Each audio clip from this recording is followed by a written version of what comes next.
Dear John, I long to hear that you have declared an independency. And by the way, in the new code of laws which I suppose it will be necessary for you to make, I desire you would remember the ladies and be more generous and favorable to them than your ancestors. Love, Abigail.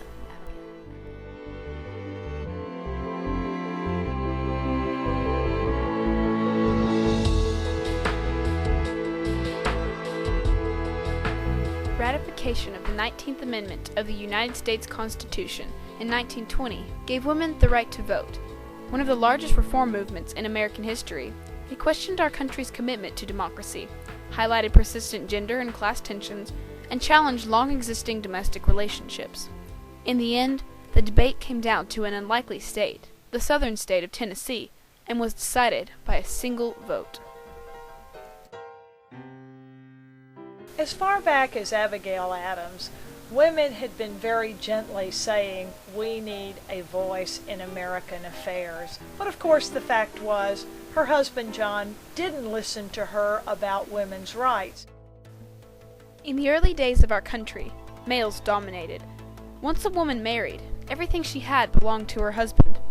If she worked, her salary went to him. And if there was a divorce, the children stayed with their father.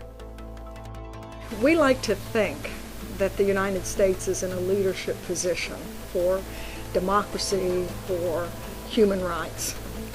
That's just not true. Beginning in Seneca Falls in 1848, the quest for women's voting rights continued into the early 20th century. With the success of the abolition and temperance movements providing the momentum, the women's suffrage movement became a part of the progressive era, a new generation of major reform and change in American government and society. Many were opposed to women's suffrage and believed the country would fall apart if women won the right to vote.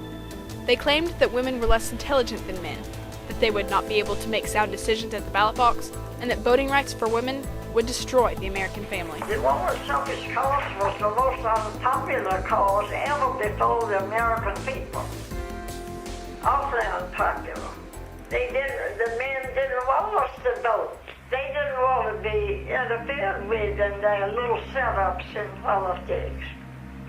And the women just were indifferent. The bulk of women didn't care anything about having to vote. In 1919 and 20, women in the United States had become very interested in a variety of social issues. In particular, they were interested in solving some of the problems of the cities. The problems related to the poor, child labor, alcohol, vice, crime on the streets. They felt that these things needed the response of women in order for those problems to be solved. But one thing was essential for these women to be able to actively push for reforms, and that was the vote. It's one of the very few times in history, and maybe the only one by 1920 when it occurred, where so many people got the right to vote without shedding blood. Most rights to vote come through war, and these women did it without a war. They used peaceful means and persistence that was monumental to get the right to vote. The South, one of the most anti-suffrage areas in the United States, was a more religious area than the North, and more established in traditional ways than the West. In spite of this, there was still a strong suffrage movement in Tennessee. Some of the suffrage leaders in Tennessee included Anne Dallas Dudley, Lizzie Crozier French, and Abby Crawford Milton. These, and other women, led campaigns throughout Tennessee. Well, I think that the Southern women in particular are due some credit for the work that they did, because they had to employ more diplomacy, maybe than the women did in other parts of the country. And certainly the Southern suffragists did that. And frankly, the national groups that supported suffrage had pretty much abandoned the South, given up on putting resources and funds into the South. They brought it up again in 1919, passed the House, passed the Senate, and then had to go to the states. First three states had a race to be first. Wisconsin won, but only by a matter of hours. They got to 35, they needed one more. Where were they going to get it?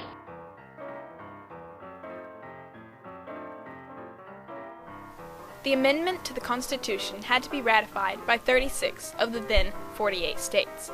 By March of 1920, 35 states had amended it, and 8 had rejected it. In 1920, Tennessee was the last possible state to ratify, and everyone pinned their hopes on Nashville that summer, suffragists and anti-suffragists alike. Legions of suffragists pressed yellow roses on stressed lawmakers. Antis gathered in force, scattering red roses everywhere, and that fateful summer became known as Tennessee's War of the Roses. Everybody on both sides just descended on the capital of Tennessee that summer. So the day that came for the vote, if you were for suffrage, you wore a yellow rose. And if you were against suffrage, you wore a red rose. And in the morning, it looked like the best they could hope for would be a tie. And if it was a tie, it meant they lost. Harry Byrne, a 24-year-old representative from McMinn County, was the youngest representative in the Tennessee House.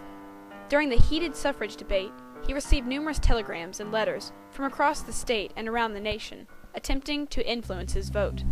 The women and men in McMinn County are almost unanimous against the suffrage amendment. Earnestly urge reconsideration of action on the Anthony Amendment. The action of Tennessee destroying the Constitution disgraces state. Tennessee cannot afford to bear the responsibility for the chaos that will result from thrusting the vote on the unwilling majority of our women. Do you not represent them voting against the amendment? True Americans pray that you will have a change of heart before it's too late. Harry Byrne wore a red rose on the day of the final vote. As he stood to give his vote, no one knew that he carried a letter from his mother, Feb Byrne, saying, "Dear son, hurry and vote for suffrage, and don't keep them in doubt. I've been waiting to see how you stood, but have not seen anything yet. Don't forget to be a good boy and help Mrs. Cat with her rats. Is she the one that put the rat in ratification? With lots of love, Mama." Woke up this morning. Thinking of his mother, what she expected of him, and what he considered to be right, he nervously answered aye, so quickly that many of his colleagues did not even notice. Several other representatives also changed their votes from nay to aye, and the amendment passed on August 18, 1920, with 49 votes for and 47 against. Harry Byrne. I thank God for the mountain boy of East Tennessee and the fine fight he has made for suffrage. Fully for you.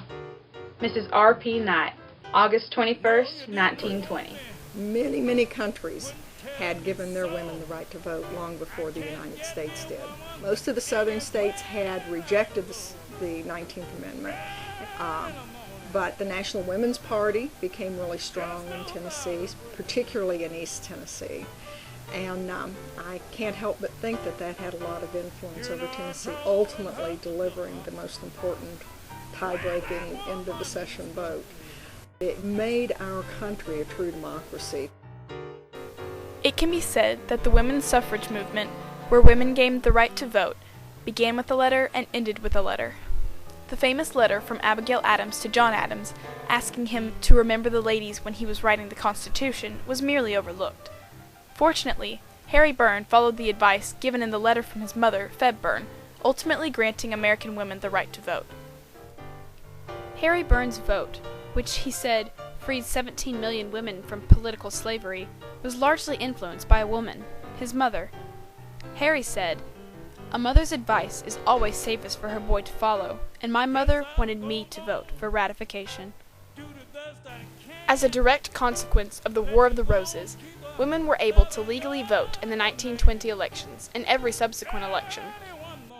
Men and women are now able to contribute in their government on every level and to represent themselves.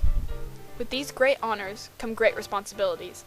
It is now our duty to exercise our vote and to do so in an informed way as we shape the destiny of our country.